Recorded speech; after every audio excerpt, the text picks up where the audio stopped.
જય જલારામ, જય શ્રી કૃષ્ણ. 3 પેઢીના વ્લોગમાં તમારું સ્વાગત છે. આપણે ખીચું રેડી થઈ ગયું છે. થોડીક વાર થાય એટલે પછી તેલવાળા હાથ કરી અને કૂણવી લેવાનું. અત્યારે બહુ ગરમ ગરમ છે.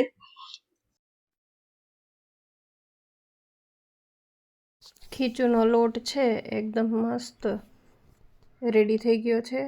જુઓ કેટલો સોફ્ટ બન્યો છે. હવે આપણે ચાલો પાપડ વણવાનું શરૂ કરીએ.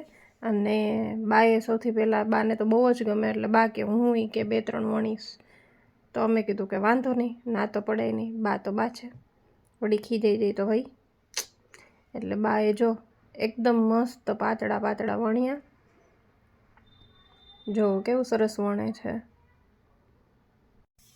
પહેલાંના જમાનામાં છે કે બીજી વસ્તુ તો ઓછી હતી, ત્યારે પાપડ છે ઘઉંના, ચોખાના એ બધે બનાવતા. એટલે બાને તો બહુ જ ગમે. એવું કોઈ કામ હોય ને તો જૂનું જે વસ્તુ હોય, રોટલા હોય બનાવવાના, ઓળો છે, મતલબ જૂની વસ્તુ જે હોય એને બહુ જ ગમે. જો એકદમ પતલા પતલા વણ્યા છે. જો કેવા રાજી થાય બા. ઓહો હો.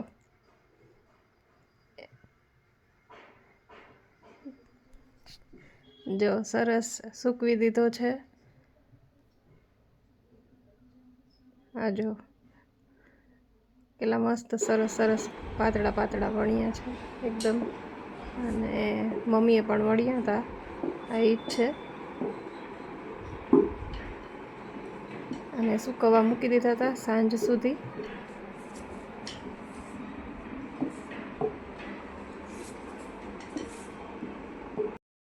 આપણે સવારે જે પાપડ વણ્યા ને અત્યારે જો સરસ મસ્તીના સુકાઈ ગયા છે.